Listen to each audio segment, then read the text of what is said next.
Class 8 में हम 8 chapter पढ़ रहे थे, जिसमें हमने लिंग कंप्लीट कर लिया था। वचन पढ़ रहे थे। वचन में हमने वचन क्या होता है, वचन के कितने भेद होते हैं, क्रिया के द्वारा या फिर संज्ञा सर्वनाम के द्वारा वचन को कैसे पहचाना जाता है, अर्थात उनका क्या प्रभाव पड़ता है, इसके बारे में हमने जानकारी हासिल की थी। जैसा कि यहाँ ऊपर दिख रहा है, क्रिया के द्वारा वचन की पहचान, ये हमने यहाँ तक कर लिया था। यहाँ तक आज हम इसके आगे करेंगे। हम अब करेंगे कि वचन संबंधी ध्यान देने योग्य बातें, ये लाइन करेंगे हम। वचन संबंधी ध्यान देने योग्य बातें, जिसमें है पहला है कुछ महत्वपूर्ण तत्व जिन्हें वचन बदलते समय ध्यान में रखना बहुत आवश्यक है, अर्थात कुछ चीज़ें ऐसी हैं जिन्हें हमें ध्यान देना पड़ता है। पहला पॉइंट है इसमें, अपने से बड़ों के प्रति आदर या सम्मान प्रकट करने के लिए एक वचन के स्थान पर बहुवचन का प्रयोग किया जाता है, अर्थात जहाँ पे हमें किसी को सम्मान देना है, अपने से बड़ों के प्रति सम्मान प्रकट करना है, वहाँ पे क्या होता है कि एक वचन के स्थान पर हम बहुवचन का प्रयोग करते हैं। जैसे यहाँ पे है, पहला पॉइंट है आपका, नानी आ रही हैं। दूसरा है, शिवाजी वीर थे, न कि शिवाजी वीर था। ठीक है, इसकी जो सहायक क्रिया है थे, इससे पता चल रहा है कि ये बहुवचन में है।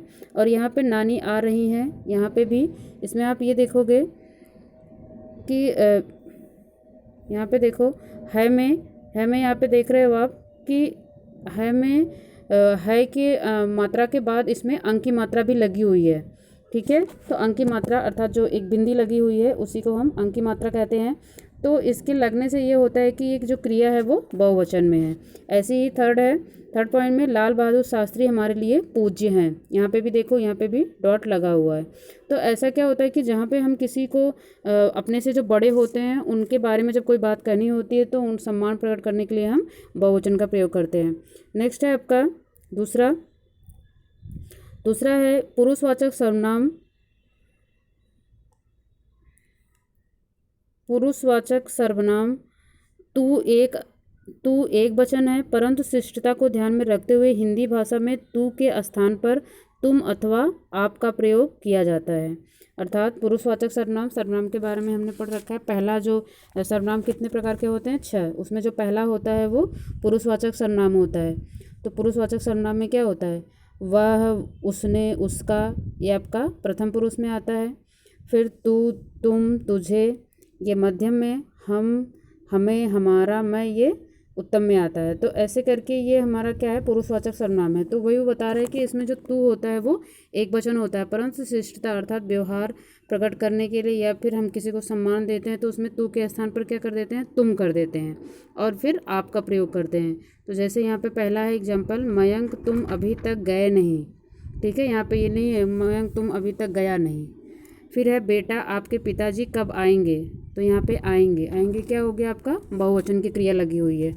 ठीक है, तो यही है कि जहाँ पे हम अपने को थोड़ा सभ्य दिखाने के लिए, शिष्टता दिखाने के लिए, शिष्टता का मतलब यही है कि हम अपने आप को सभ्य बताते हैं कि हाँ पढ़े लिखे लोग हैं तो हमें एक दूसरे के प्रति कैसे सम्मान की भावना रखनी चाहिए, चाहे वो हमसे छोटा हो या फिर बड़ा हो। तो जहाँ सम्मान प्रकट करना होता है या शिष्टता की बात जहाँ पे आती है तो वहाँ पे बहुवचन का प्रयोग होता है। इसके बाद फिर थर्ड पॉइंट है आपका, कई बार क्षेत्रीयता के चलते भी एक वचन के स्थान पर बहुवचन का प्रयोग किया जाता है। जैसे लखनऊ और बिहार में रहने वाले लोग अधिकांशतः मैं के स्थान पर हम का प्रयोग करते हैं।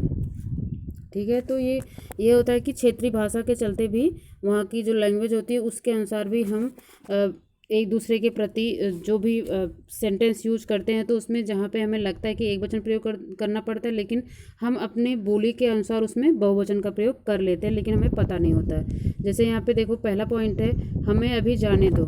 ठीक है, फिर यहाँ पे हमने आपको पहले ही सूचित कर दिया था। जैसे यहाँ पे क्या होता, मैं अभी जा रहा हूँ, या फिर मैं आपको पहले ही सूचित कर दिया था। तो यहाँ पे मैं की जगह क्या आया, हम आया है।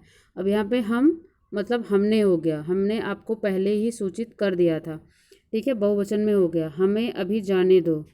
तो यहाँ पे क्या है कि यहाँ पे इन्होंने बताया कि कई बार क्षेत्रीयता के चलते भी एक वचन के स्थान पर हम बहुवचन का प्रयोग कर लेते हैं। हमारे माता पिताजी हमें इजाज़त नहीं देंगे। तो यहाँ पे यही है कि हम जहाँ पे हमें या फिर मैं के स्थान पर हम का प्रयोग हो गया तो इसलिए यहाँ पे बहुवचन हो गया।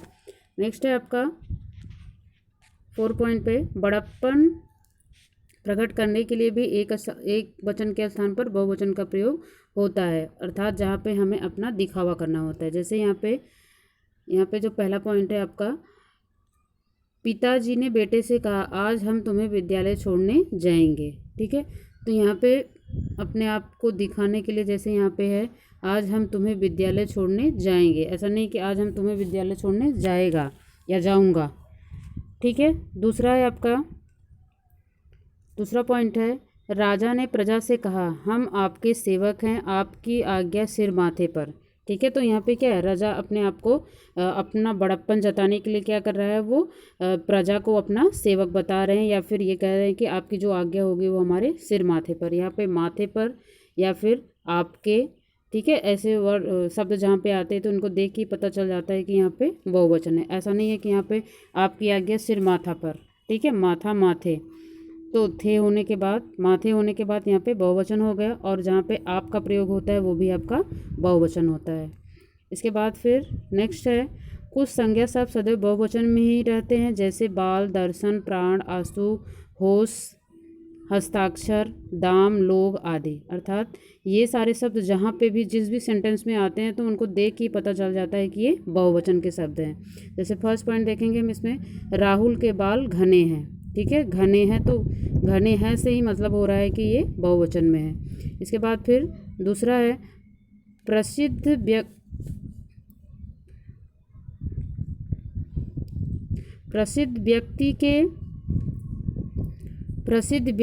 प्रसिद्ध लोगों के दर्शन इतने आसान नहीं है। ठीक है, यहाँ पे लोगों के, तो ये क्या हो गया आपका, बहुवचन में हो गया। इसके बाद फिर थर्ड पॉइंट है, उसके प्राण निकल गए, न कि निकल गया। ठीक है, तो ये सारे शब्द जो है वो अपने आप में ही बहुवचन है, जहाँ भी यूज होंगे वो अपने आप बहुवचन हो ही जाएगा। इसके बाद फिर नेक्स्ट पॉइंट है आपका, कुछ संज्ञा शब्द जो बहुवचन में होते हैं परंतु उनका प्रयोग एक वचन के रूप में होता है, जैसे जाति, परिवार, सेना, दल, वर्ग, गण, वृंद। पदार्थ सूचक शब्द, जैसे इसमें पदार्थ सूचक शब्द में